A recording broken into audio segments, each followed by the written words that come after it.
In the heart of a remote African village nestled between two mountains and a winding river, lived a pair of twin siblings, Ao and Amara, born into poverty yet bound by an unshakable love for each other. Their mother, Mama Ebel, had died when they were just 5 years old, leaving them in the care of an aging grandmother, Nana Oluchi, who tried her best to provide for them by selling herbs and hand-woven mats in the village market. Life was harsh, the land had grown dry, and their hut was barely standing, patched together with bamboo, mud and prayer. The twins, now 12, were known in the village not only for their identical looks, wide brown eyes, glowing ebony skin and curly hair, but also for the strange silver bracelets they both wore, which had belonged to their late mother. The villagers whispered that the bracelets were sacred, forged by an ancient tribe, blessed by spirits to protect the bloodline of a forgotten royal. But the twins were too hungry to care about legends. They scavenged for food, ran errands for coins, and often went to bed with nothing but boiled leaves and hope. One scorching afternoon, a black SUV rumbled into the village, catching everyone's attention. Outsiders never came here. The car stopped near the old well where the twins fetched water daily. Out stepped a tall, dark-skinned man with polished shoes, sunglasses, and a presence that made even the chickens stop clucking. It was Chief Obinna, one of the wealthiest billionaires in the country, known for his chain of hotels, oil companies, and philanthropic missions. He had been driving to his private resort near the mountains when his vehicle broke down, forcing him to enter the village for assistance. The twins saw him from afar and instinctively ran toward him, not to beg for food, but driven by something deeper, as if the bracelets on their wrists pulsed with an invisible force. Ao, the more outspoken one, fell to his knees before the billionaire, while Amara stood silently, eyes filled with desperation.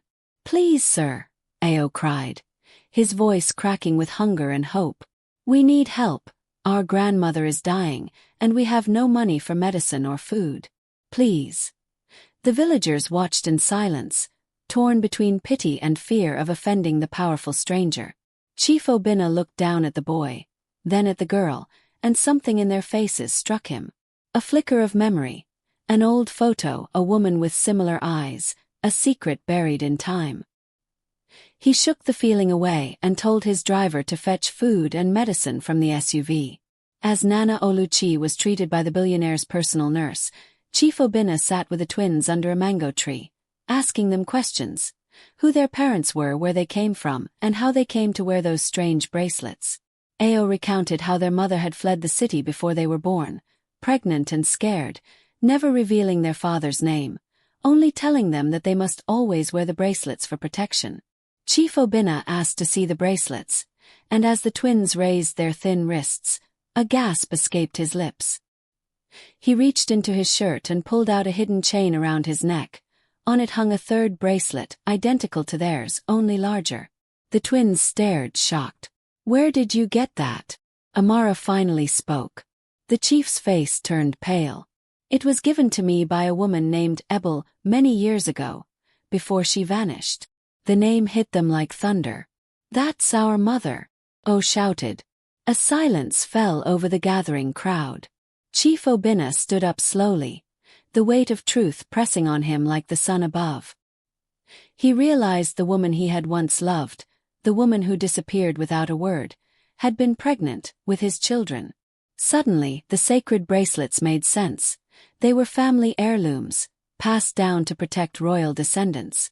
The chief's father had been a traditional ruler, and though Obinna had abandoned the throne for business, the bloodline still pulsed through him, and now through these twins. The billionaire's mind raced. Could it be true? He ordered a DNA test to be done at once. While they waited, he moved the twins and their grandmother into a guest house on the edge of the village, ensuring they had food, water, and comfort. The news spread like wildfire. The poor twins might be the secret heirs to a billionaire's empire. Some villagers rejoiced, others grew jealous, but the twins remained humble, clinging to each other like vines on a dying tree. Days passed and the results arrived. Positive. Chief Obinna was their father. Tears filled his eyes as he embraced them both, overwhelmed with guilt and disbelief. "I didn't know. If I had known, I would have searched every corner of this earth." Amara clung to him, crying softly, while Ao stood proud, as if the ghosts of suffering had finally lifted. But just as the sun seemed to shine brighter on their future, a dark shadow loomed. A mysterious woman in black robes arrived in the village, warning that the bracelets were not just symbols of royalty, but keys to an ancient vault hidden in the mountains, containing treasures and secrets that could shift the balance of power in the region. "The twins are not safe," she whispered. "Others will come for them." Chief Obinna tightened security, moving them to the city under police protection. But he knew deep down that the story was far from over. The bracelets had revealed one secret, but many more were buried beneath centuries of silence, waiting to rise. The city was unlike anything Ao and Amara had ever imagined. Its towering buildings gleamed like glass mountains, streets buzzed with cars and people, and lights danced through the night like fireflies caught in a permanent festival. After a life of hunger, walking barefoot on cracked earth, and sleeping on straw mats under leaking roofs, the twins were now sleeping in air-conditioned rooms wrapped in silk sheets, fed with meals they couldn't even pronounce, and guarded by men in black suits who never smiled. But while luxury surrounded them, unease gripped their young hearts. Their father, Chief Obinna, was trying. He showered them with gifts, enrolled them in elite private schools, and announced them to the world in a grand press conference as his miracle children. But beneath his joy was a man racing against time and shadows, for the mysterious woman's warning still echoed in his mind. He had hired a team of historians, spiritual elders, and treasure hunters to investigate the legend of the bracelets, desperate to know what danger still lingered. The twins tried to adjust to city life, but they were misfits. The other children laughed at their village accents and humble ways. Their teachers treated them like exotic projects, and even their new clothes felt foreign on their skin. Amara missed the scent of Nana Oluchi's boiling herbs and the feeling of Ao's hand in hers as they fetched water from the well. One night, Amara woke up screaming. Her bracelet had burned her wrist like fire. Ao ran into her room, only to find his own bracelet glowing dimly with a soft blue light. The same thing had happened to him 2 nights before. Chief Obinna, alerted by their screams, rushed in and called for the elders who had been researching the bracelets. After a tense meeting, they revealed an ancient prophecy carved on a stone tablet discovered in a hidden chamber near the mountains. When the blood of kings flows through twin hearts, the bracelets will awaken. But beware, for guardians of the old vault shall rise to test the bloodline. If the heirs prove unworthy, the spirits shall reclaim what is theirs. The elders warned Obinna that the twins were not just children. They were chosen, destined to either restore a forgotten legacy or perish in its shadow. The next morning, men dressed in strange robes stormed the family compound. They didn't use guns, they used spells. The guards fell unconscious, electronics short-circuited, and walls cracked open like eggshells under invisible blows. One of the intruders reached for Amara, whispering in a language no one understood, but just before he could touch her, her bracelet released a blinding flash that knocked him across the room. Ao screamed, and the twins, holding hands, ran barefoot through the chaos, their bracelets guiding them through secret passages Chief Obinna never knew existed in his mansion. When the dust settled, 2 intruders were gone, and one lay dead. His face unmarked, but his body twisted in unnatural angles. The authorities called it witchcraft. The media exploded with theories. Obinna moved the children again, this time to a hidden estate deep in the country's forestlands, where a secret underground facility was built to train them, not just in academics, but in history, combat, language, and survival. For the first time, the twins were taught the truth about their bloodline. They were descendants of the lost kingdom of Mberi, a once great empire destroyed during the colonial invasion and buried under centuries of war, betrayal, and silence. Their mother, Ebel, had fled when Obinna's enemies discovered her pregnancy, hiding the twins in the most remote place she could find, hoping the world would forget. But the bracelets never forgot. They had been passed down from the first royal twins of Mberi, each generation waiting for the prophecy to unfold again. And now it had. Over the months, Ao trained in martial arts and ancient war strategy while Amara learned healing, decoding, and the sacred songs of the Mberi priestesses. They were no longer just children. They were becoming symbols of a rebirth. One night, an old woman with white eyes visited them in a dream, telling them that the vault would open only when both bracelets were placed on the sacred altar hidden within the ruins of their ancestral palace, and that others would try to deceive them, to steal the bracelets and harness their power. "Only when you walk into darkness together will you see the light," she whispered.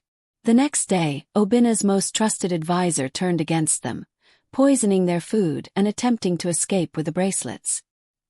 He was caught, but the message was clear: the battle was not over. It was just beginning. With guidance from the elders, Chief Obina led an expedition into the forbidden zone deep in the mountains, where old maps claimed the ruins of Mberi lay. Ao and Amara, though just 12, demanded to come. "This is our story," Amara said. "We must walk it ourselves." After days of hiking through treacherous terrain, they reached a hidden valley shrouded in mist. There, the land pulsed with strange energy. They found stone pillars carved with symbols matching those on their bracelets. When they placed their wrists against the stone, the ground trembled, and a hidden stairway opened beneath them.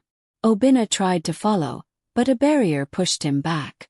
Only the twins could enter. With heavy hearts, he watched them descend into darkness. Inside the underground vault, they faced trials. Visions of their past, illusions of betrayal, and voices that whispered doubts into their minds. At one point, Amara saw their mother crying, begging her to run. But Ao remembered the old woman's words and grabbed her hand, chanting the ancestral prayer they had learned.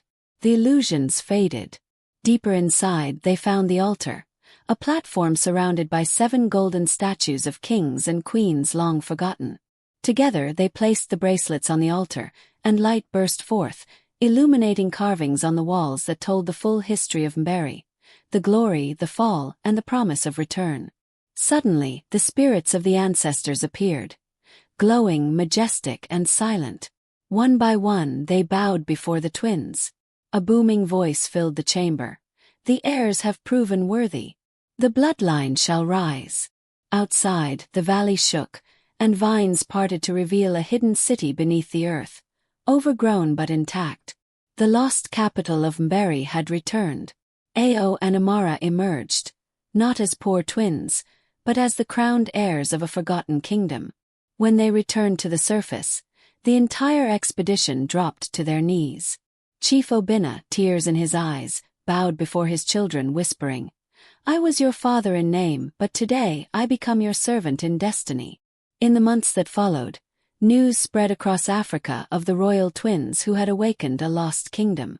Leaders, elders, and scholars traveled to witness the miracle.